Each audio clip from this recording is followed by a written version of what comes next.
तो integral equation की बात हम लोग कर रहे थे और मैंने इंटीग्रल इक्वेशन में आपको एक छोटी सी बात समझाई थी कि भैया इंटीग्रल जैसे डिफरेंशियल इक्वेशन होती है, अभी अपन चैप्टर पढ़ेंगे डिफरेंशियल इक्वेशन का। तो डिफरेंशियल इक्वेशन के अंदर अननोन फंक्शन डेरिवेटिव के अंदर फंसा होता है, डी बाई डी एक्स के अंदर फंसा होता है। वैसे ही होती है इंटीग्रल इक्वेशन। इंटीग्रल इक्वेशन के अंदर अननोन फंक्शन इंटीग्रेशन के अंदर फंसा होता है। कल अपन ने एक छोटा सा क्वेश्चन किया था इंटीग्रल इक्वेशन और बेस्ड।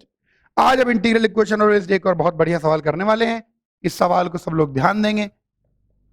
क्वेश्चन कहता है find F x such that, question पूछना क्या रहा है, find F x such that F square X is equal to integration 0 से X F T sine T upon 2 plus cos T D T.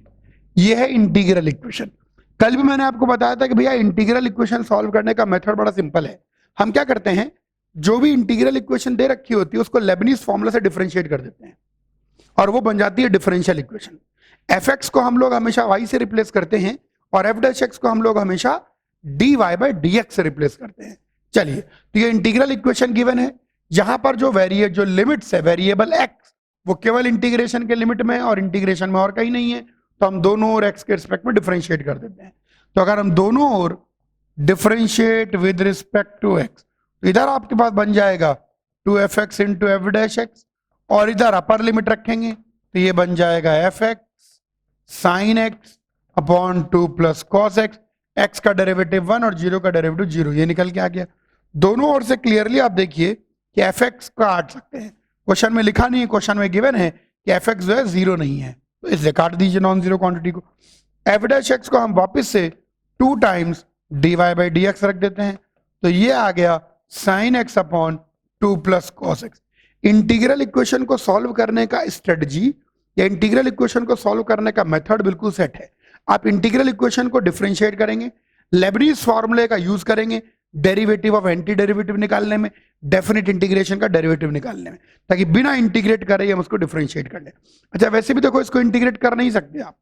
क्यों नहीं कर सकते? क्योंकि एफ टी अंदर उलझा हुआ है, आपको पता ही नहीं एफ टी कैसा फंक्शन है। खैर, तो यहां पर हमारे पास आ जाएगा 2 d y is equal to sine x upon 2 plus cos x d x. ये निकल के आ गया।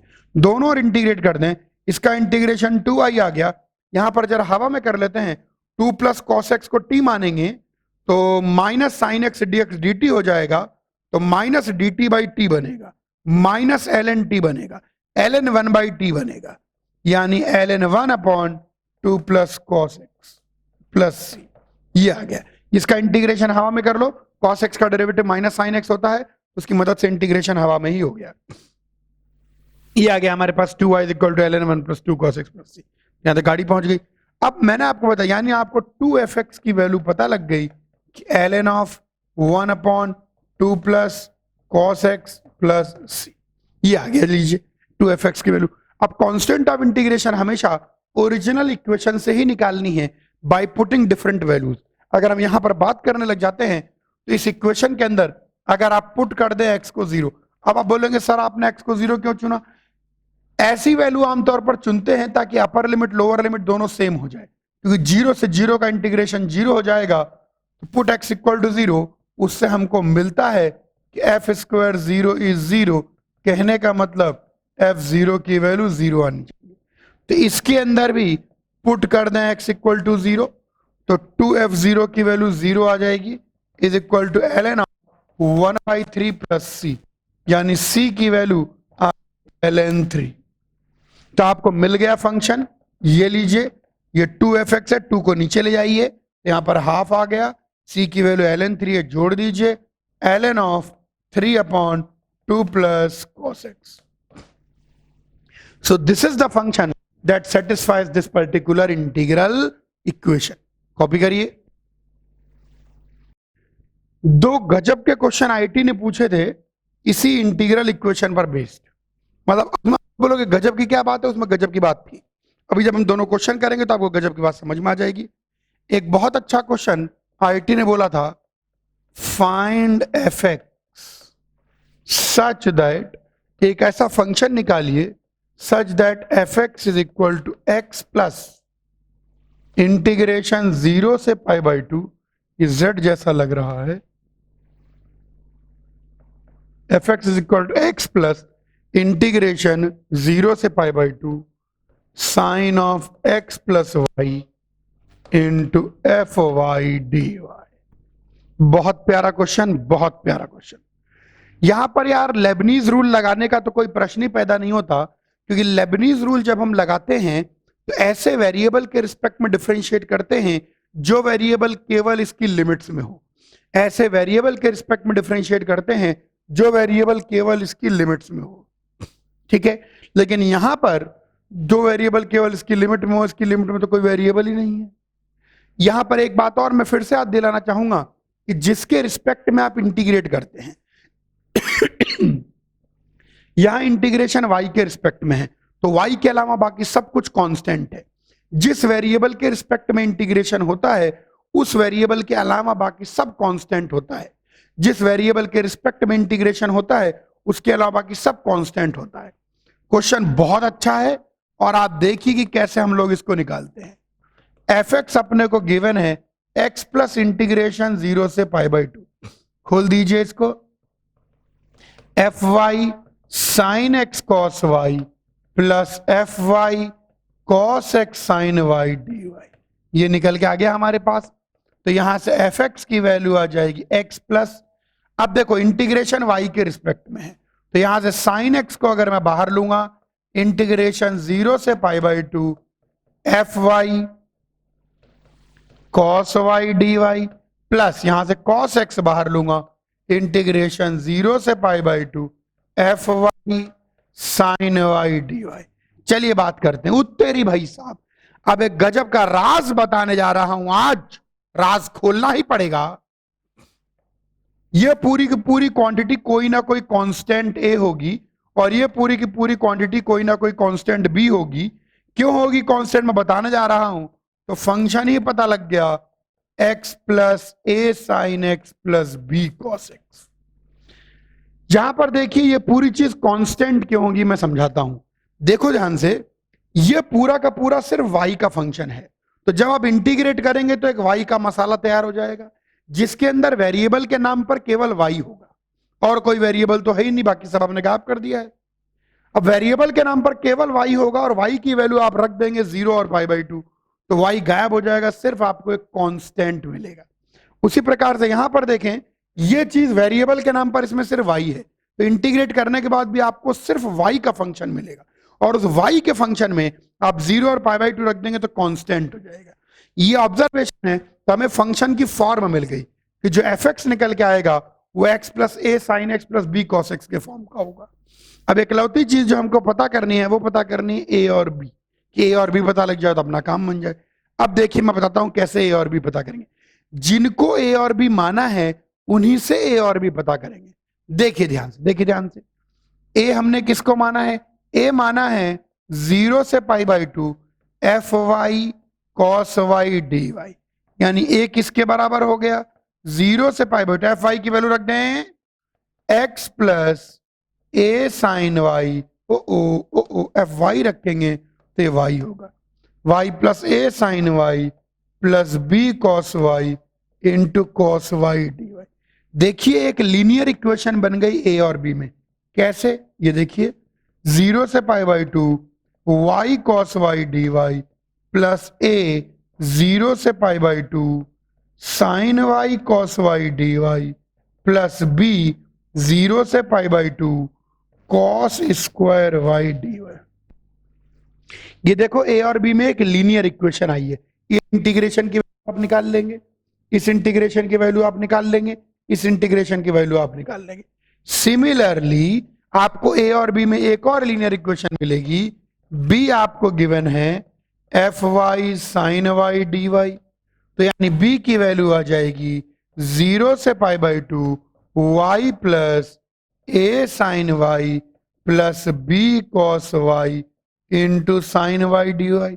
खोल दीजिए खोल दीजिए खोल दीजिए, बी की वैल्यू आ गई 0 से pi by 2 y sine y d y plus a integration 0 से pi by 2 sine square y d y plus b integration 0 से pi by 2 cos y sine y d y. यहां पर अगर आप ध्यान से देखें तो ये दोनों हैं two linear equations in a and b. ये दो लीनियर इक्वेशन मिल गई ए और बी में। Solve and get a and b, और दोनों को सॉल्व करेंगे और मिल जाएगा आपको ए एंड बी। ये इसका एक्सट्रीम बेनिफिट है। तो देखिए कैसे चालाकी से, ये चालाकी ध्यान रखनी है कि अगर अपर लिमिट लोअर लिमिट दोनों कांस्टेंट हो जाए और अंदर सिर्फ एक ही वेरिएबल हो, इस प्रकार से काम बन जाएगा। Yes, please copy down. जैसा ये क्वेश्चन है ऐसा ही एक और क्वेश्चन, उस समय रुड़की का एग्जामिनेशन अलग से होता था, रुड़की के अंदर आया था। मैं थोड़ा सा आपको हिंट देके छोड़ दूंगा, आप समझ जाएंगे। उन्होंने क्वेश्चन पूछा था find F x such that, ऐसा फंक्शन निकालिए find F x such that, एक मिनट बार बार, हाँ, find F x such that f x is equal to x plus integration 0 से 1 x y square plus x square y f y d Y.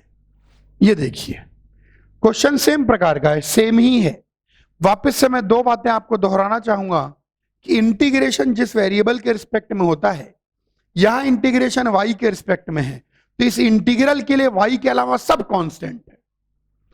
अब देखिए F x को हम लिख सकते हैं x प्लस, खोल दीजिए, x को बाहर निकाल लीजिए, तो x इंटू 0 से 1 y square f y d y plus x square बाहर निकाल लीजिए, 0 से 1 y f y d y. वापिस से वही पुरानी कहानी पड़ती है दोहरानी, ये पूरी चीजें कांस्टेंट होगी और ये पूरी चीजें कांस्टेंट होगी। ये पूरी चीज क्यों कांस्टेंट होगी? क्योंकि ये पूरा सिर्फ y का फंक्शन है, इसमें वेरिएबल y ही है, और इंटीग्रेट करेंगे तो y का आएगा, और y के अंदर 0 से 1 डाल देंगे सब y हो जाएगा। ऐसे ये पूरा फंक्शन सिर्फ y का फंक्शन है, 0 1 डाल देंगे सब y हो जाएगा, तो ये कांस्टेंट है। तो यहां से हमको समझ में आता है कि जो फंक्शन है वो और कुछ नहीं है, x plus a x plus b x square है।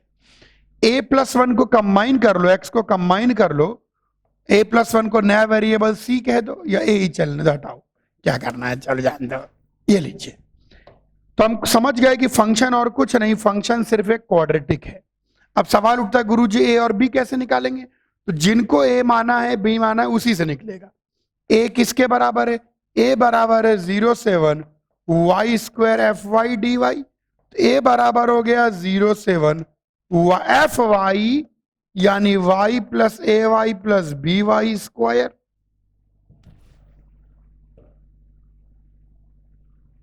हाँ, ये कभी कभी पता नहीं क्यों इसे उलझ सा जाता है। हाँ, यहां तक चाहिए अपन को, ठीक है।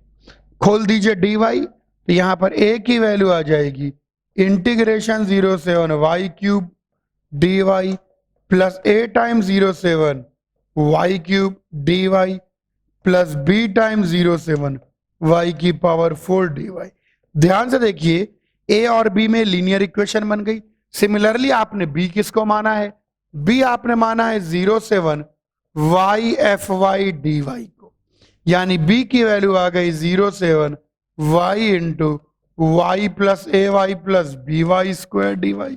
इस बार तो इंटीग्रेशन भी बहुत ललुआ सा है, तो ये बन जाएगा इंटीग्रेशन 0 से 1 y square d y plus a time 0 से 1 y square d y plus b time 0 से 1 वाई क्यूब डी वाई। ये आ गई टू लीनियर इक्वेशंस, दो linear equation in a and b। Solve and get. देखो Leibniz फॉर्मूले का use नहीं हुआ यहां पर, लेकिन एक थॉट का यूज हुआ कि अपर लिमिट लोअर लिमिट दोनों कांस्टेंट है तो कैसे करते हैं। चलिए कॉपी कर लीजिए। तो इंटीग्रल इक्वेशन पर अपन ने काफी सारे क्वेश्चन कर लिए।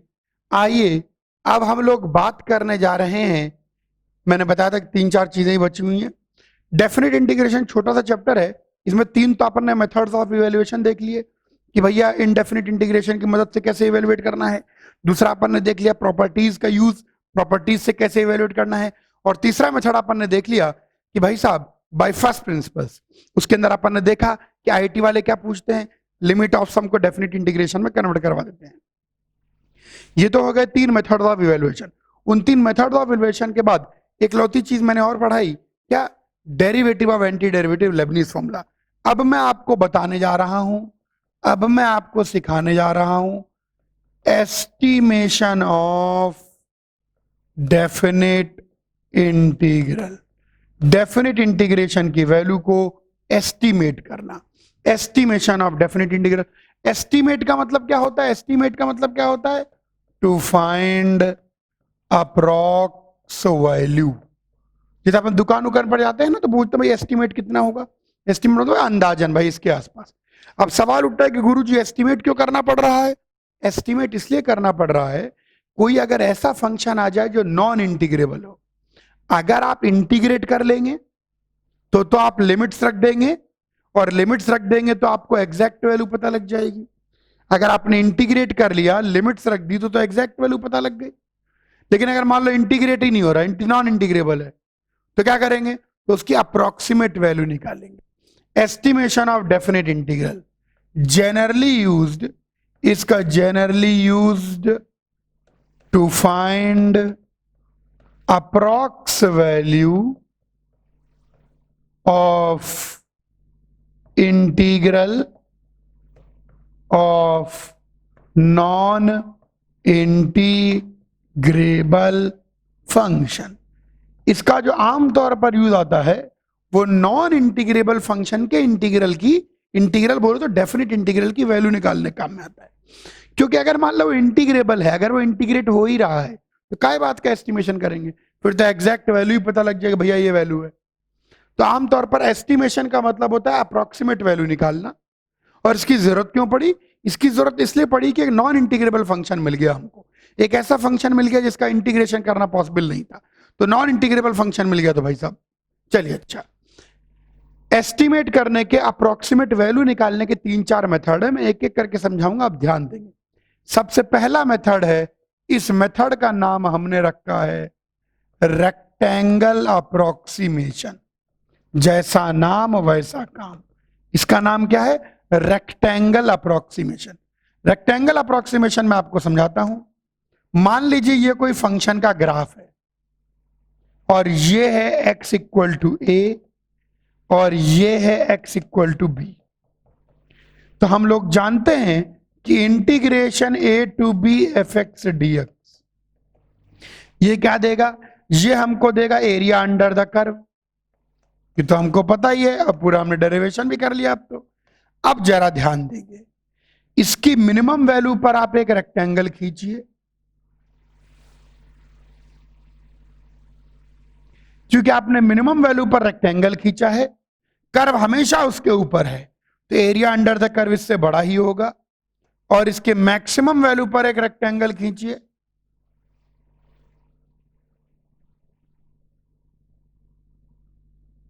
क्योंकि आपने मैक्सिमम वैल्यू पर रेक्टेंगल खींचा है, तो जो एरिया अंडर द कर्व है वो इस मिनिमम वैल्यू से बड़ा और इस मैक्सिमम वैल्यू से छोटा ही होगा, क्योंकि एरिया अंडर द कर्व इनके बीच में ही लाई करेगा। तो यही है रेक्टेंगल अप्रोक्सीमेशन, यानी दिस इज लेस देन और इक्वल टू, रेक्टेंगल का एरिया कितना होता है, base into height, b minus a into maximum value of f x in x epsilon closed interval है, ध्यान दीजिएगा।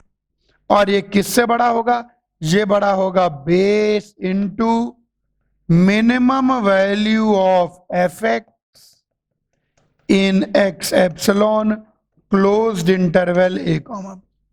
जो भी ये एरिया है, जो भी एरिया अंडर द कर्व है, वो मिनिमम वैल्यू पर हॉरिजॉन्टल लाइन खींचे तो उससे ज्यादा ही होगा, और मैक्सिमम वैल्यू पर हॉरिजॉन्टल लाइन खींचे उससे कम ही होगा।